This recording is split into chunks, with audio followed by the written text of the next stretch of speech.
안녕하셨습니까? 11시에 만납시다. 김영호입니다. 안녕하세요. 정혜실입니다. 오늘 저녁에는 지난 40년 동안 학자로서 그리고 성직자로서 봉사해오신, 전에는 연세대학교 총장을 지내신 바가 있고 지금은 한국선명회 회장이신 박대선 박사님을 모시고 말씀을 나눠볼까 합니다. 박대선 박사님을 소개해드립니다. 어서 오십시오. 요즘도 건강 좋으시죠? 예, 아주 좋습니다. 박 박사님께서는 어떻게 건강을 유지하십니까? 전 매일 아침 등산을, 연대 뒷산을 올라가고요. 네. 그리고 다른 한 가지는 상당히 신앙적인 것입니다만, 네. 성경 말씀에 보면 너희들이 내일 일은 걱정하지 말라. 네. 한날 괴로움 그날이 족하니라. 네. 이 쓸데없는 걱정이라는 것이 네. 굉장히 건강에 나쁜 것 같고, 네.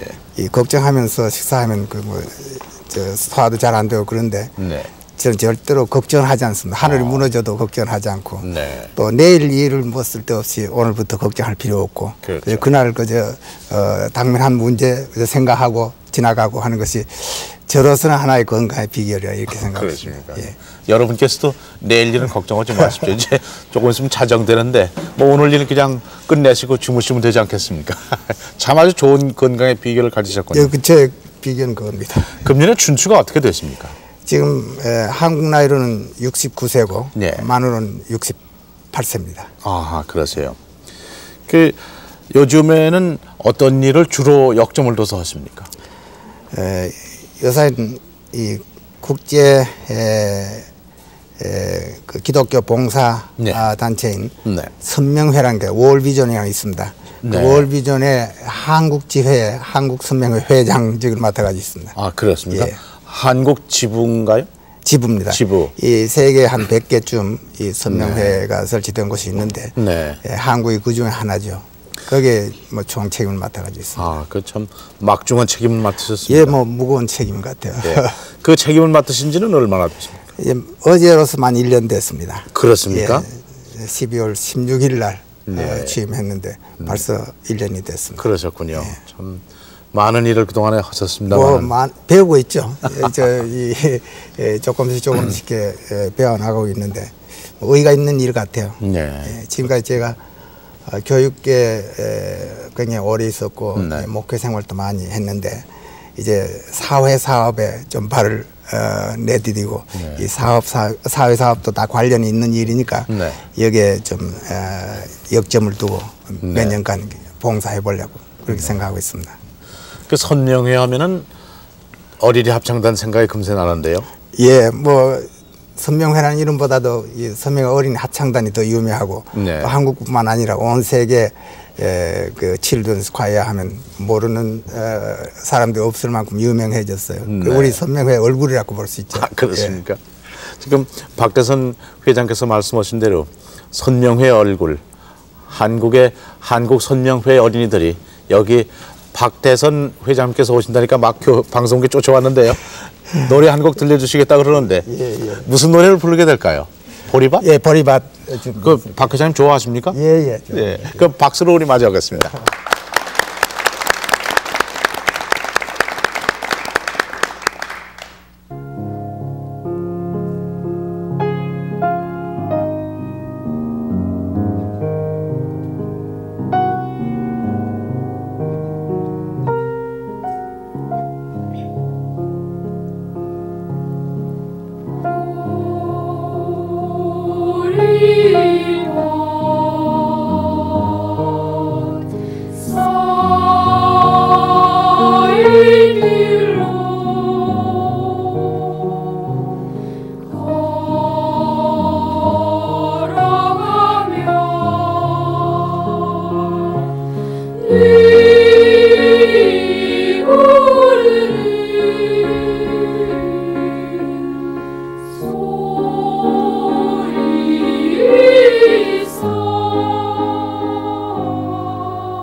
대단한 아름다운 노래들을 하는데요.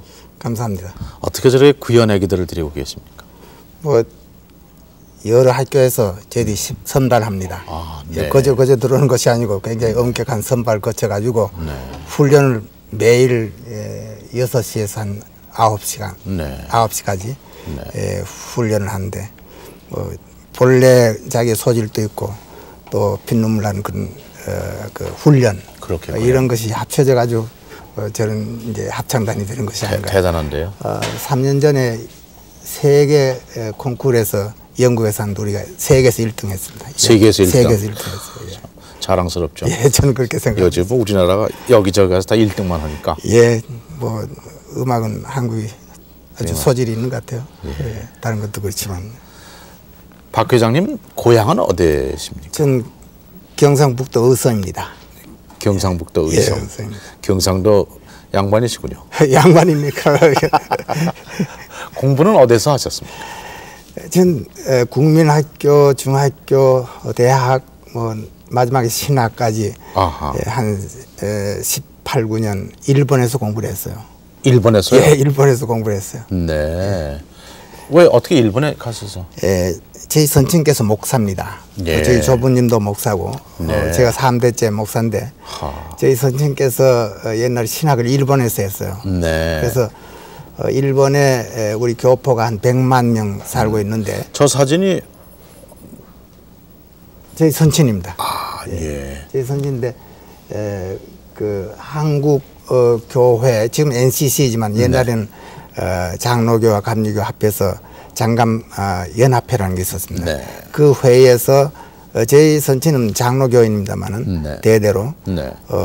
뽑아서 뭐 일본에서 공부했으니까 그렇겠죠. 네. 일본에 있는 제일 한인들을 위해서 복음을 전하라 아하. 해서 파송을 받아가지고 일본을 건너가셨는데 네. 저희 어린아이로서 자연히 그저 아버님 어머님 따라서 그럼 어려워서 가셨겠죠? 어려서 갔죠. 그리고 국민학교부터 이제 일본에서 공부를 했습니다. 네. 일본에서 얼마 동안 계셨습니까? 그러니까 18년 가까이 있었어요. 18년. 예. 네. 그렇습니다. 오래 있었습니다. 오래 계셨군요. 예, 예. 공부는 어떤 과목을 주로 전공하셨어요? 뭐 국민학교 뭐 일본 아이들 같이 하고 중학교 하고 대학에 가서 제 영문학을 전공했어요. 일본서요? 예. 어느 대학입니까? 관사학원 대학이요. 네. 그 코업에 있습니다만. 아하. 그래서 영문학을 전공한 이유가 네. 영문학을 전공한 다음에 미국에 가서 신학을 하고 싶었어요. 아하. 목적은 이제 신학에 둬두고 영문학을 했는데 네. 왜 영문학을 했느냐면 미국의 그 신학교 학제가 대학을 졸업하지 않고는 입학을 시키지 않습니다. 네. 그러니까 그 학제를 따르기 위해서 또 아무래도 뭐 영어로 해야 되니까 그렇죠. 영어 공부를 해야만 미국 가서 신학을 제대로 할 수 있지 않겠는가 이렇게 생각해서 영문과에서 영문학을 전공했어요. 아, 그러셨군요. 그리고 이제 신학을. 예, 그리고 신학을 했어요. 미국에 가신 건 언제입니까? 그래서 이제 40년에 제가 대학을 졸업했는데 미국에 가기 위해서 여권을 수속하니까 뭐 일본 사람들이 식민지 백성이라고 여권을 내주지 않아서 아하. 굉장히 좌절감에 빠졌습니다. 빠졌는데 할 수 없이 그럼 일본에서 신학을 하자 해서 일본에서 신학을 하고 네. 그다음 대학원은 다 제 미국에 가서 그러셨군요. 공부를 했습니다. 그럼 한국으로 돌아오신 것은 언제였습니까? 1942년에 42년에 해방 전이군요. 예, 훨씬 전이죠. 네. 그렇게 오셔서 이제 한국에 오셔서는 어떤 일을? 평양에 갔는데 제가 평양에 그 신학교 교수로서 처음에 초빙을 받았어요. 아하. 초빙을 받았는데 그때는 이 도학무국이라고 해서 네. 그 인가를 받아야 됩니다. 선생하는 것도. 그래서 네. 제가 거기에 그 학감으로 이렇게 초청을 받았는데 네. 뭐 3일 천하라는 말이 있습니다만 네. 사흘 학감으로 잘했죠. 잘했는데 사흘 후에 교장이 밤에 저희 집 찾아와서요. 네. 봉투 하나 가지고 와서 죄송합니다. 이거 한 달 봉급입니다. 아. 이게 도학무국에서 그 승인을 하지 않으니까 네. 뭐 이런 일이 있으라고는 생각하지 않았는데 참 죄송합니다 하고 네. 100배 사절하면서 네. 이거 받아가지고 그저 양해를 해달라고 그래요. 뭐 어떡합니까? 거의도 뭐 불가항력이고 그렇죠. 그래서 정말 사흘하고 네. 3일천 하고 네. 그 학교를 떠났어요. 사흘 동안에 한 달 월급 그 목회 생활은 언제부터 시작하셨습니까? 그러니까 그 당시에 그 후로는 이제 항무국에서 한번 그렇게 비돌 당하니까 네. 한국 일본 어디든지 그 인가 받는 데는 안 되게 돼 있어요. 근데 네. 어디가 가능하냐면 이제 네. 목회는 그이들이 막을 길이 없었어요. 네. 목회하는 것을 목사하는 것을 국가에서 승인하지 않으니까 어느 교회 목사 임명하면 그러지 못하니까. 네. 그래서 많이 고민하다가 그때부터 목회에 나갔죠. 평양 시내에서. 네, 평양에서. 예, 예. 평양으로 가신 것은 무슨 까닭이 있었습니까? 예, 그러니까 아까 말씀드린 대로 네. 그 신학교가 평양에서 신학교 없었어요. 때문에 갔었군요. 예, 그래서 갔는데 네. 그 인가가 나오질 않으니까 네. 거기에 있는 어른들이 이제 그러지 말고 이게 하나님의 뜻이니까 네가 곁길로 나가려고 그러다 그랬으니까 이제는 신학을 졸업했으니까 그 교회를 담임하는 것이 좋지 않겠는가. 네. 교회는 이 관청에서 간섭을 못하는 곳이니까 하는 것이 좋지 않겠는가. 이렇게 해서 제가 그것이 하나님의 네. 뜻인 줄 알고 목회 생활에 그때부터 들어갔죠. 1940년. 40년에 일본에서 오셨고. 목회를 하다가 교수로 여기 초빙 받아 왔는데 그것이 안 되니까 평양에서 계속해서 목회를 했죠. 네. 그러면 언제까지 평양에서 목회하셨습니까? 제가 1사후대 때 피난을 나왔는데 네. 목회는 해방될 때까지 목회를 하고 네. 그 다음에는 이제 그 저를 초빙했던 신학교에서 이제 뭐 해방이 됐으니까 네. 이제는 우리 뜻을 이룬다 해서 네. 신학교에 교수로 초빙이 돼 가지고 네. 1사후퇴 때까지 평양에서 그럼 신학교를 1950년인데 해방 후에 5년 동안은 5년 3개월 동안 제가 신학교에서 교수를 했죠. 교수하셨군요. 교수를 했죠. 그럼 후퇴 1사 후퇴 때 올라가셨군요. 1사 후퇴 때 나왔어요. 네, 그렇게 하셨습니다. 그럼 그 해방 후 5년 동안 6.25 사변 나서 월남하실 때까지 5년 동안은 공산당 지하에서 꽤 고생하셨겠는데 어떻게 지나셨습니까? 공산주의에 대해서 좋은 경험을 많이 하고 네. 그이들은 그 헌법에 종교의 자유를 인정하고 있습니다. 헌법에는. 네. 그러나 실제로는 종교의 자유가 거의 없다시피 했습니다. 그이들은 언제니 간판은 좋은 간판 내걸고 실제로는 그렇게 하지 않는 것이 제가 느낀 그 공산주의라고 이렇게 보는데 너희들 종교는 자유다. 네. 그렇지만은 뭐 전부 간섭을 하니까요. 네. 참 그 어려운 점이 많았고 그래서 제가 그 공산 치하 5년 3개월 동안에 3번 투옥을 당했어요. 공산주의에서 3번 투옥을 당했어요. 신학교 교수인데. 예, 신학교 교수. 네.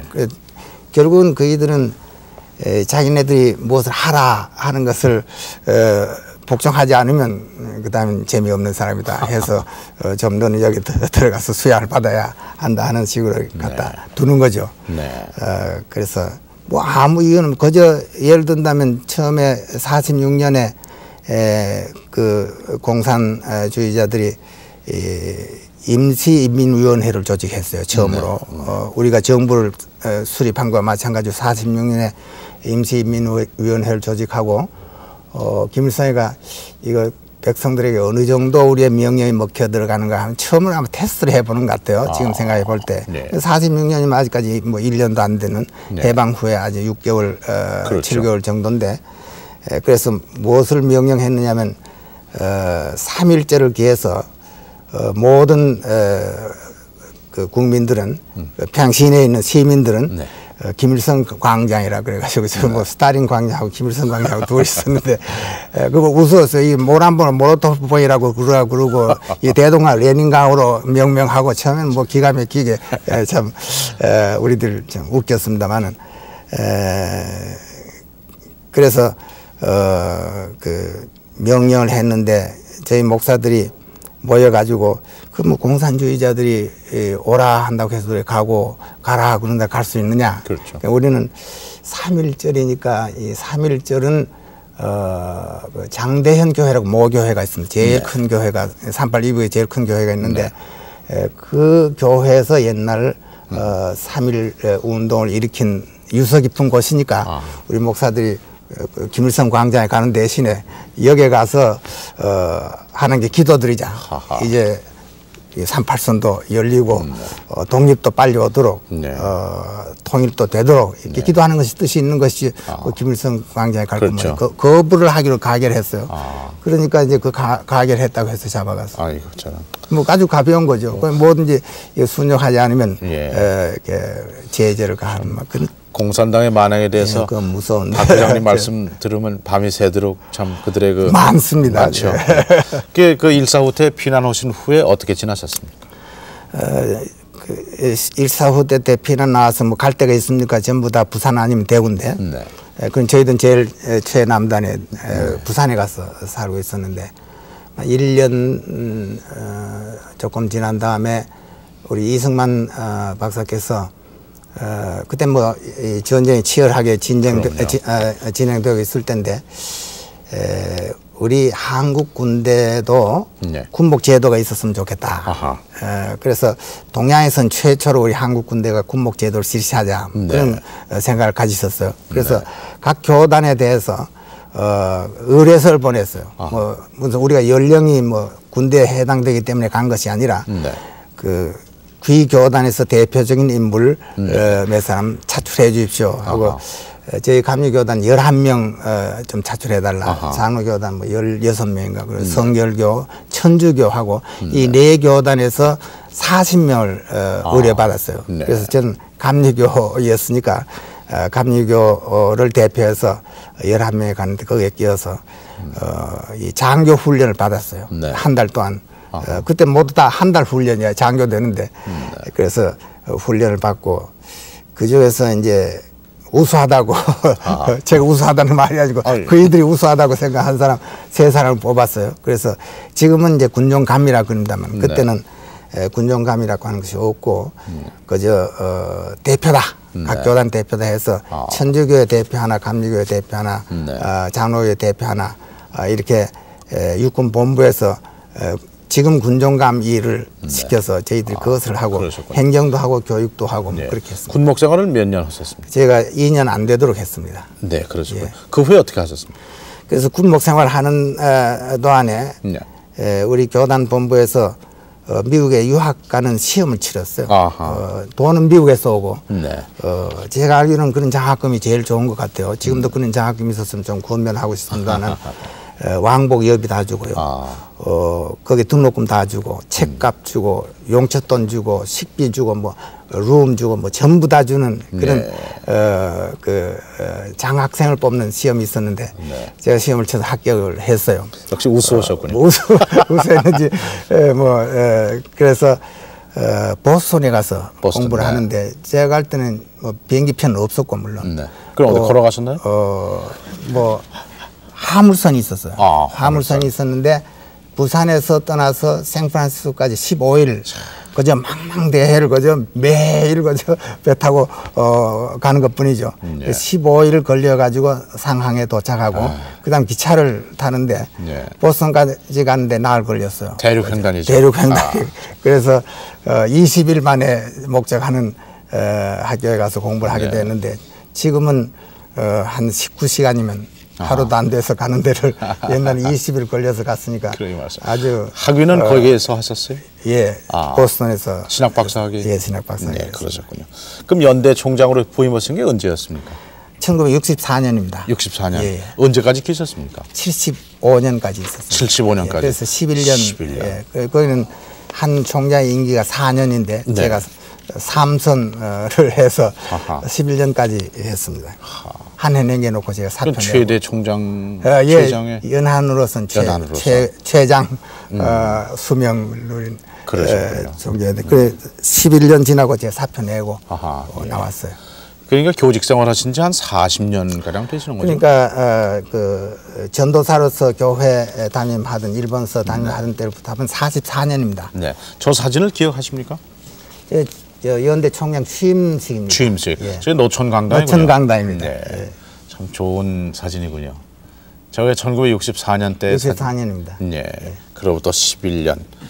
40년 동안 교직 생활하셨고 참 제자도 많이 배출하셨겠습니다만. 그러시다면 박 박사님께서 생각하시는 그 올바른 학문하는 자세가 무엇이라고 생각하십니까?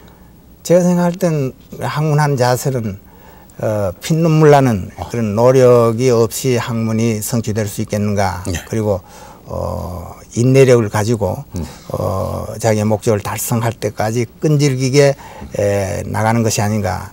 뭐 때때로 듣기는 뭐 천재가 있고 수재가 있다고 그러지만 저는 그걸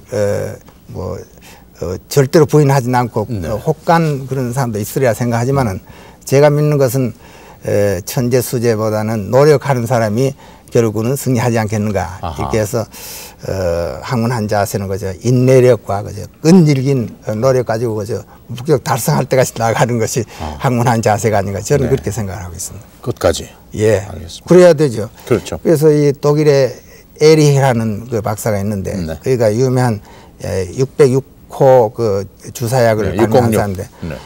606번째 성공했다 그래서 그렇죠. 후세가 그 606이라는 이론을 붙여줬단 말이에요. 그거 저는 늘 이렇게 생각.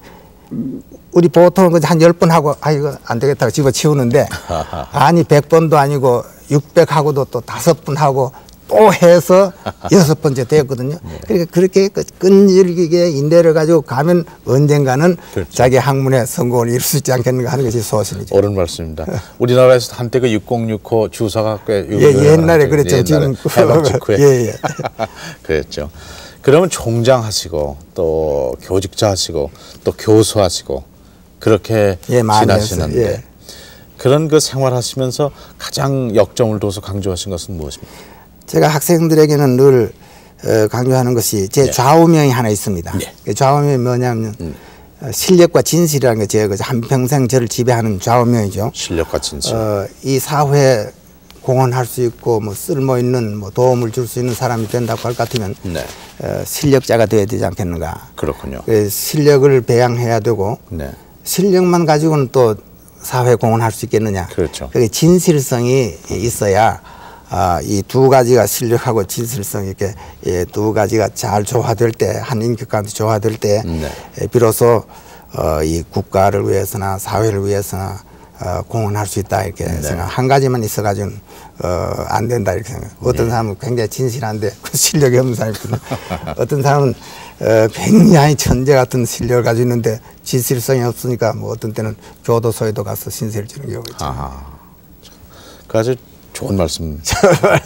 실과 바늘인데. 제 그 좌우명이니까. 네, 그러니까 실과 바늘이죠. 예. 실만 있어도 안 되고 바늘만 있어도 안 그 되고. 연대 졸업하셨으니까 저희 연대 그 심벌이 독수리죠. 예. 전국에 독수리 양쪽 날개가 있는데 네. 한쪽 날개가 좀 10m도 못 올라가죠. 가죠. 이 두 날개 있으니까 뭐 무한히 올라갈 수 있지 않겠습니까? 그렇죠. 그래서 저는 언제든지 이 한쪽은 실력 날개, 네. 한쪽은 진실 날개. 이래야 뭐 끝까지 올라갈 수 있다. 그래, 제 그저 소신이고 네. 그리고 학생들한테도 그러한 것을 강조해서 가르치는 그러시군요. 거죠. 교육자로서. 네. 연대 총장 11년 지나셨는데요. 기억에 남으시는 일화 한 토막 소개해 주십시오. 일화라고 할까요? 한 번 그 어려운 고민을 해본 적이 있는데 그것은 이 우리 아이의 문제인데 네. 여기에 시청하고 있을지도 모르겠어요. 그러면 그 애한테는 좀 미안한 이야기입니다만 네. 한 15, 16년 전입니다만 우리 막내 아들이 연대 상대를 지원했어요. 네. 근데 지원했는데 좀 합격이 안 돼. 아버지가 총장인데. 안 됐는데 본인은 또 주위에서는 너는 틀림없다. 너희 아버지가 총장이니까 예. 입학될 것이다.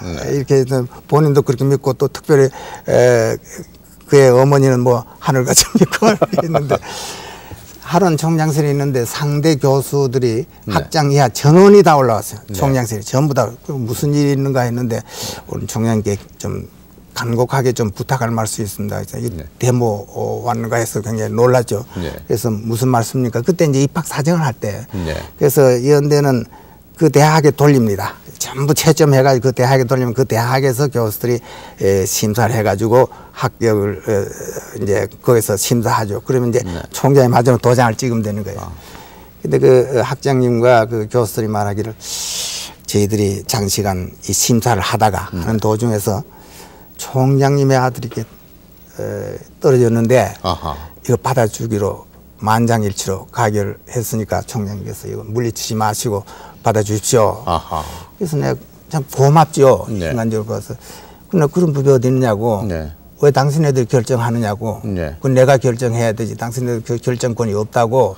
그건 그렇지만은 연세대학교 신보린 그 총장님의 아들 하나 여기 못 넣으면 우리가 교수라고 하고 얼굴 들고 내 캠퍼스를 다니겠습니까? 네. 제발 이거 물리치지 마시고 받아달라 그러니까 안 된다 그래서 절대로 안 돼. 그때 이제 제 고민이 뭐냐고 그러더니 이거 부자지간에 정을 생각할 것 같으면 내가 놓겠다는 것도 아니고 상대에서 가결해가지고 만장일치로 받아주시하고 이렇게 했는데 그 좀 좋습니까? 네.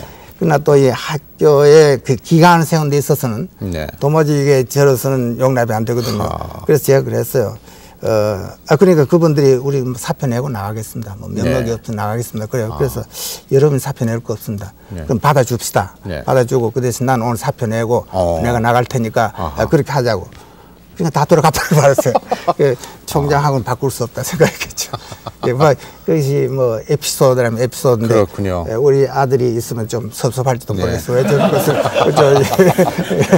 TV에서 공개하느냐고.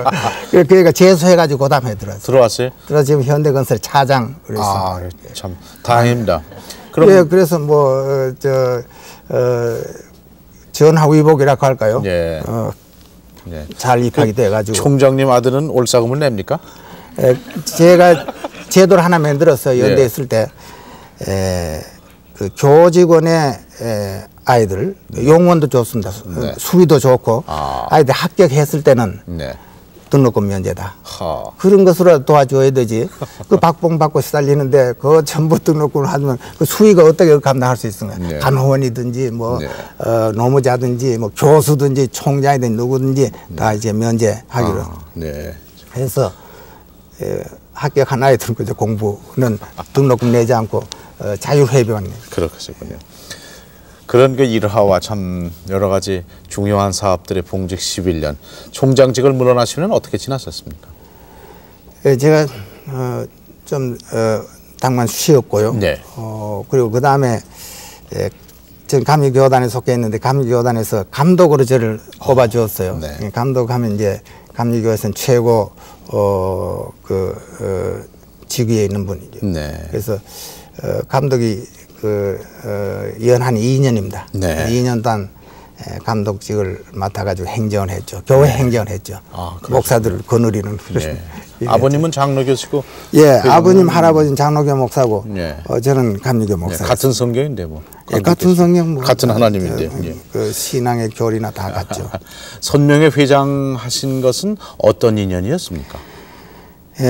선명회 그 전에 회장이던 이윤재 회장께서 그만두셨어요. 네. 그만두시고 미국 공부를 가셨어요. 네. 공부를 가셨는데 그러니까 여기 자리가 비었죠. 네. 근데 한경직 박사가 우리 선명회 이사장입니다. 네. 그분이 저를 좀 간곡히 만나자고 그래요. 뭐 제가 존경하는 분이고. 네. 그래서 그분을 몇 번 만났는데 네. 그럼 이제 손 붙들고 제발 우리 선명회에 와서 좀 도와달라고 해요.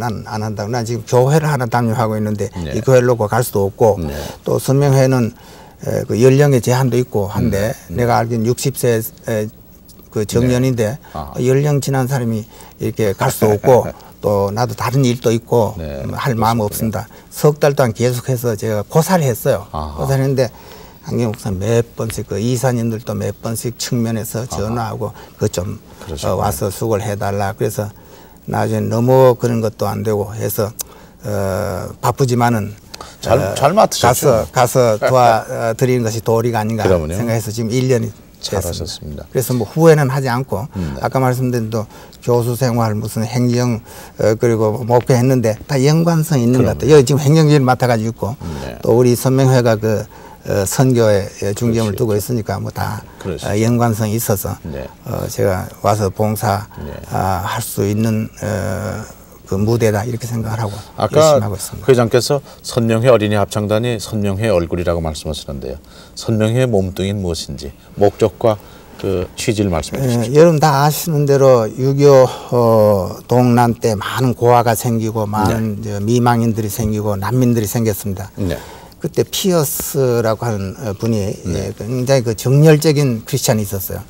그분이 한국에 와서 이 비참한 광경을 보고 안 되겠다 해서 처음엔 그 기자 생활 하던 분인데 고국에 돌아가서 모금을 했어요. 아하. 모금을 해서 한국에 보내서 고아들 도와주고 그리고 미망인들 도와주고 난민들 도와주고 했는데 그것이 기초가 되고 그 다음에 우리가 하는 일이 다양합니다. 다양한데 예를 들어서 맹아학교도 하고요.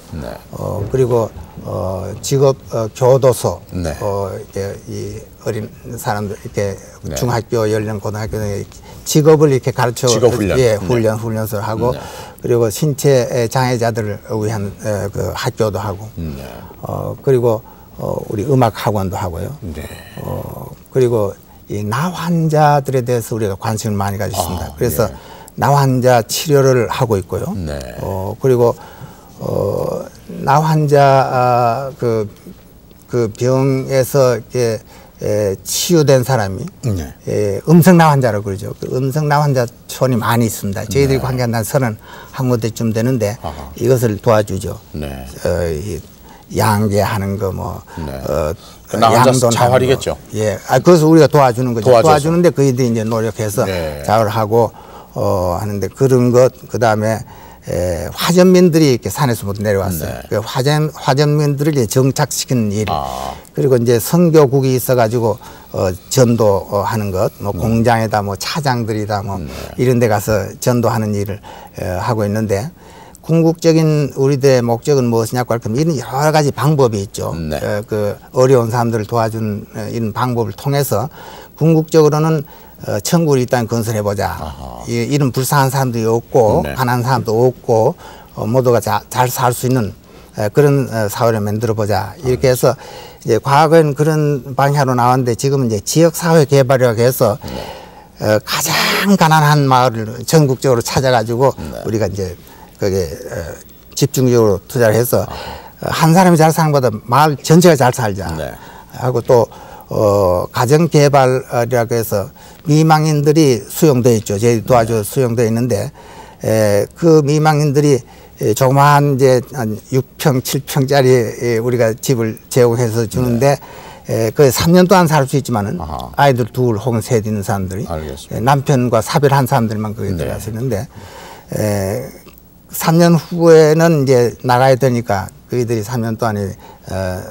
노력을 해가지고 돈 조금 벌어가지고 전세 하나 얻을 만큼 해서 나가고 그러는 사람들을 위해서 아주 그 장소에다가 공장을 차려준다든지 해서 자활할 수 있는 그런 길을 열어준다 해서 가정개발 사업을 하고 이렇게 뭐 다양하게 하는데 목적은 여러 가지 그런 그 사업을 통해서 결국은 하나님이 어떤 분인가 예수 그리스도가 어떤 분인가 하는 것을 가르쳐서 결국은 천국이 이 땅에 건설되는데 크게 도움을 주자 하는 것이 저희들의 궁극적인 목적입니다. 알겠습니다. 마침 이 자리에는 한국선명회 홍보부장이신 이일화 목사가 나와 계십니다. 이제 정혜실 아나운서가 만나 뵙겠습니다. 네, 고맙습니다. 그런데 선명회 하면은요 사람들이 흔히 합창단을 연상하게 되는데요. 지금 회장님 말씀 들으니까는 하고 있는 일이 무척 많군요. 네, 저희 선명회가 지금 회장님 말씀하신 대로 이제 다양한 일을 하는데 간단한 데이터를 말씀드리면은 1953년 5월에 저희 선명회가 한국에 그 설립된 이후에 그러니까 고아원, 영아원, 모자원 뭐 이런 그 시설들이죠. 시설들에게 172개의 시설이 되는데 거기에 우리나라 돈으로 현금으로는 약 300억 원, 물자로는 약 200억 원, 한 500억 원 정도의 그 물자를 이렇게 지원해 왔습니다. 그리고 지금 회장님 말씀하신 대로 그 가장 못 사는 마을들을 이렇게 골라서 지금 전국에 29군데 연간 약 6억 원 정도의 그 예산을 투입해서 그 농촌 개발 사업을 하고 있고 또 지금 옛날에 지금 그 회장님 가정개발 사업이라고 말씀하셨는데 그 성남의 그 소위 서울시 철거민들, 강원도의 화전민 그리고 대구, 거제 등에 있는 그 요구호 가정들을 위해서 저희들이 한 6천 세대를 도와왔죠. 그리고 아까 말씀하신 그 치유나 환자 정착촌 31개를 지금도 계속해서 돕고 있습니다. 그 많은 일을 하는 재정적인 뒷받침은 어떻게 마련하고 있습니까? 네, 저희 그 선명회는 그 조직이 대체로 두 가지로 구분합니다. 한 가지는 이제 그 미국, 캐나다, 뉴질랜드, 호주 또 사우스 아프리카, 홍콩 그런 나라와 같은 그 서포트 오피서라 그러죠. 소위 후원 국가. 그리고 이제 우리나라와 같은 그 소위 수원 국가가 세계 34개국에 우리와 같은 지부 사무실이 있고 100여 개 국가에서 우리 사업을 하고 있는데 그런 이원 조직으로 소위 후원국에서는 이제 그 모금을 하고 있습니다. 그래서 국제적인 우리의 스폰서가 약 40만 명이 되는데 연간 한 1억 불 정도를 모금하고 우리나라에서는 약 20억 원 정도의 사업을 하고 있는데 이미 우리나라도 이제 좀 많이 좋아졌으니까 수원국에서 후원국으로 조금 바꿔야 하지 않겠느냐. 그래서 지금 국내 그 자금으로 우리들이 유치하고 있는 금액이 이제 자체 수입이 있습니다. 우리 빌딩이 있어서 한 5억 정도의 수입이 되고 또 우리가 지금 국내 후원 사업을 하고 있죠. 지금 전국적으로 이번에 저희들이 각 교회에 특별 그 모금 활동을 했는데 에티오피아를 모금한다든가 예를 들어서 그래서 우리 국내 후원자가 지금 한 2,000명 정도 연간 한 1억 정도의 국내 모금을 지금 하고 있습니다. 네. 아까 그 선명의 어린이 합창단의 보리밭 아주 잘 들었는데요. 한 곡 더 부탁드려도 되겠죠? 네, 저 거룩하신 주 하나님 아까 준비하셨죠? 네. 부탁드리겠습니다.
참 저는 저런 어린이들이 노래하는 걸 보면요, 꼭 끼안아주고 싶어요. 예, 저도 그런 느낌이 있어요. 그렇죠. 예, 어떻게 혹할 때가 있어요. 예. 듣고 있으면 자주 듣습니다만은 네. 언제든지 아주 몰입되는 같은 그런 네. 느낌이에요.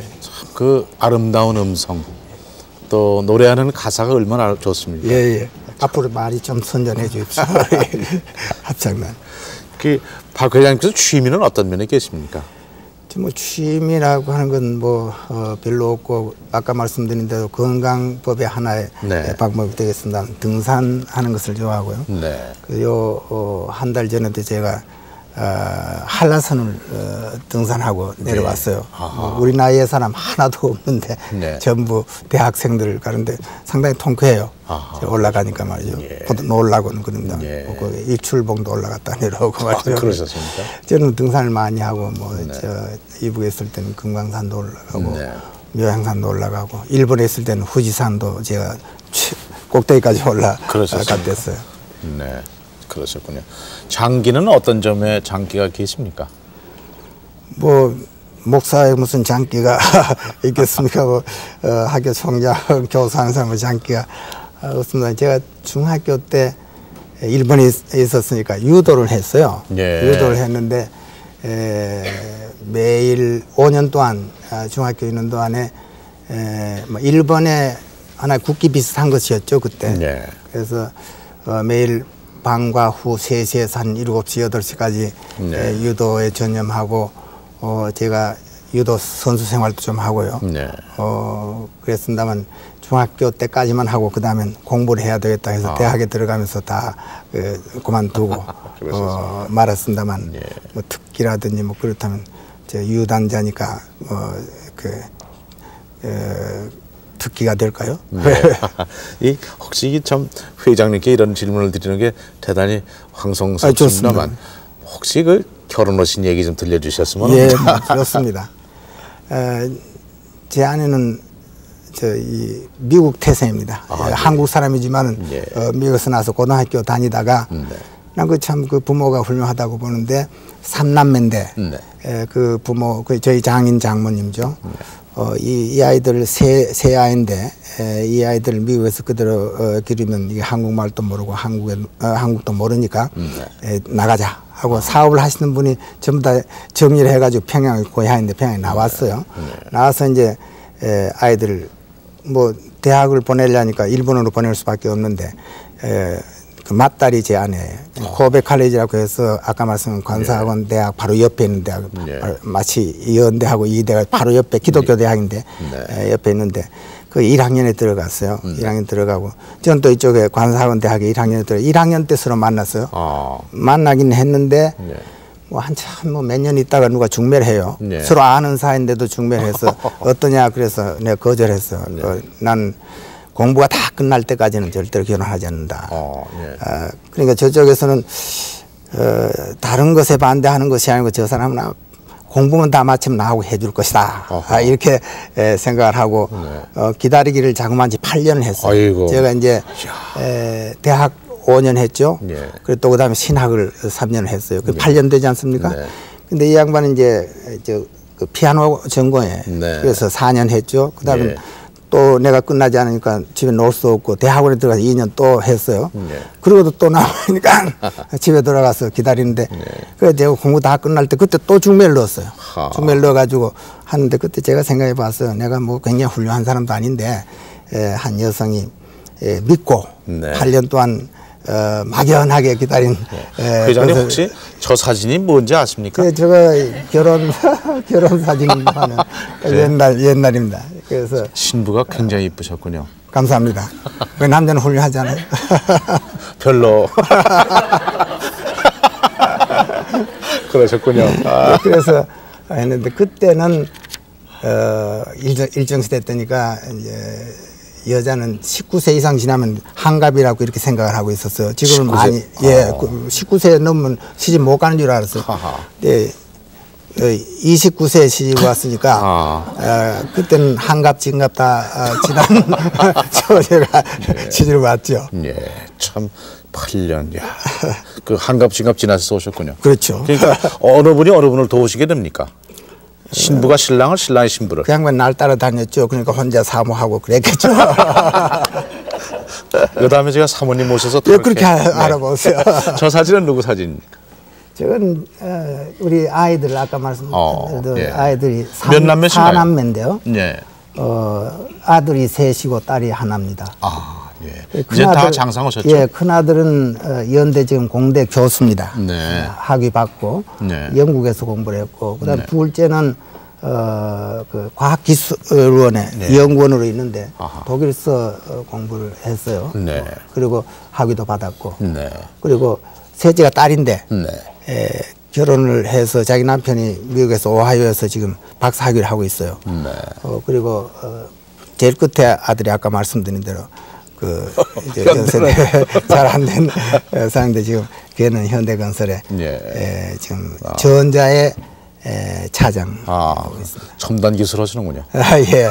그래서 뭐 저희들은 하나님께서 저희 가정 굉장히 많이 축복해 주셨다. 그렇죠. 이렇게 생각을 하고 감사하실 생각하고 일이죠. 있습니다. 예. 뭐 어릴 때부터 하나도 문제를 일으킨 일도 없고요. 예. 또 신앙생활 잘하고. 그러시군요. 제가 이제 기도의 제목이 네. 어릴 때부터 이 애들 네. 잘 자라나서 사회 유익 주는 좋은 일꾼이더라고요. 늘 25년 대학 졸업할 때까지 그랬으니까 그 기도 하나님께 들어주시지 않겠나. 그렇습니다. 응답이 있었군요. 예. 여기 나오신 손님들 몇 분 회장님께 말씀 좀 나눠보겠습니다. 정혜실 아나운서. 네, 오늘 이 시간에는 40년 동안 성직자로서 학자로서 열심히 살아오신 박대선 박사 모시고 말씀을 들었는데요. 제가 방송 시작 전에 박사님 다시 태어나신다면 어떤 일을 하고 싶으십니까? 하고 여쭤봤더니 똑같은 일을 하고 싶다고 그러셨습니다. 후회 없는 삶을 살아오신 분이시죠. 네, 오늘 이 자리에 나오신 분들과 함께 얘기 나누겠습니다. 네. 저기 종교에 대해서 물어보겠는데요.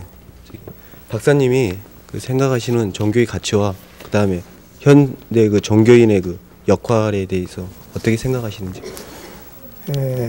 이 종교의 역할이라는 것이 우리가 살고 있는 이 사회에 있어서 종교적인 교사 혹은 윤리적인 교사로서 그 사회에 봉사하는 것이 종교의 할 역할이라 저는 그렇게 생각을 하고 그렇게 함으로써 민족과 국가가 번영하는 이런 역할을 하고 있으니까 상당히 가치가 있는 것이 아닌가 생각을 하고 있습니다. 네, 다음 분 질문하실까요? 박사님께서 꼭 이루고 싶은 것이나 가지고 계신 여한이 있으시면 말씀해 주시지요. 예, 아까 말씀드린 대로 저희 조부님도 목사고 아버님도 목사고 저도 목사인데 목사로서의 하나의 그 소원은 이상적인 교회를 하나 건축하고 또 목회 생활하는 것이 그 제 소원인데 지금 지금까지 100년 동안 우리 한국 교회가 발전했지만 너무 물량적으로 발전하고 해서 저는 앞으로 굉장히 그 질적인 그러한 교회를 하는데 한 300명 미만의 교인 수 가지고 그 이상 저는 안 가지려고 그래야 교인들의 성격도 잘 알고 친밀감을 가지고 가족적으로 이렇게 해나갈 수 있으니까 그 수를 가지고 그만큼 수용할 수 있는 교회 아담한 교회를 하나 짓고 은퇴했으면 하는 그런 생각을 하고 있습니다. 그렇습니다. 빨리 이루어지길 빌겠습니다. 자, 이번에는 어느 분이 하실까요? 목회자로서나 교육자로서요. 평소에 느끼신 올바른 삶의 자세라고 할까요? 그런 건 어떻게 생각하시는지요? 교육자나 다 같은 일을 하고 있는데 제가 확신하는 것은 그 가르치는 건 쉽고 설교하는 건 쉬운데 과연 그대로 살 수 있느냐 하는 것은 대단히 어려운 일이라고 생각합니다. 그래서 제가 교단에서 학생들에게 그러고 또 강단을 통해서 설교하는 것도 이 실천하라. 그러니까 그 신앙 고백을 그대로 실제 생활에서 실천하는 생활이 없이는 올바른 신앙생활을 할 수 없다. 또 교육자도 공연히 떠들기만 해서 그대로 실천해서 학생들에게 존경과 사랑을 받는 교육자가 되어야 되지 않겠는가. 그래서 저는 생활의 실천, 신앙의 실천 뭐 이런 것을 주장하고 싶습니다. 네, 그렇습니다. 이 한 해를 보내고 또 새해를 맞이하는 이러한 그 세모의 시점에 있어서 회장께서는 무엇을 느끼시며 또 앞으로의 계획은 무엇입니까? 아까 말씀드렸습니다. 제가 회장으로 취임한 지 이제 만 1년이 됐는데 만 1년 동안은 이 선명회에 대해서 배우는 그런 기간으로 가졌습니다. 그리고 이제 새해부터는 이제 활발하게 모든 것을 실천에 옮겨 나가려고 생각하는데 저희 꿈은 아까 이 부장도 말씀했습니다만은 6.25 그때부터 지금까지 받는 것만 했어요. 그래서 이제 받는 나라에서 우리나라도 경제 성장을 했고 교회도 굉장히 부자가 됐는데 이제는 반대로 이렇게 주었으면 좋겠다. 에티오피아에 지금 굉장히 많은 사람이 굶어 죽어가는데 우리 적은 금액이라도 우리가 정성을 모아가지고 그 에티오피아에 굶어 죽는 사람들에게 보냈으면 이미지가 달라지지 않겠는가. 우리 한국에도 이렇게 관심이 있구나. 이미지 달라지리라 생각하는데 우리 선명회 본부에서는 어떻게 하느냐면 지금 자꾸 굶어 죽어가고 있으니까 그것을 수송을 한다 하면 시간이 많이 걸리니까 자꾸 죽어가거든요. 그래서 우리 선명회에서는 지금 비행기를 대여를 해가지고 이 식량을 운반해서 아주 실제 그 현지에다가 뿌려줍니다. 그래서 그 사람들이 그걸 주워가지고 먹도록 이렇게 해서 하는데 그러한 일을 가능하게 하는데 우리 한국에도 동참했으면 하는 것이 제 꿈입니다. 알겠습니다. 이웃 사랑하기를 내 몸같이 하라. 그 말씀이 생각이 납니다. 참 좋은 말씀 들려주셨습니다. 네. 오늘은 지난 40년 동안 학자요 성직자, 전에 연세대학교 총장을 지내셨고 현재는 한국 선명회 회장이신 박대선 박사님 모시고 말씀을 나눠보았습니다. 11시에 만납시다. 오늘 순서를 여기서 작별하겠습니다. 안녕히 주무십시오.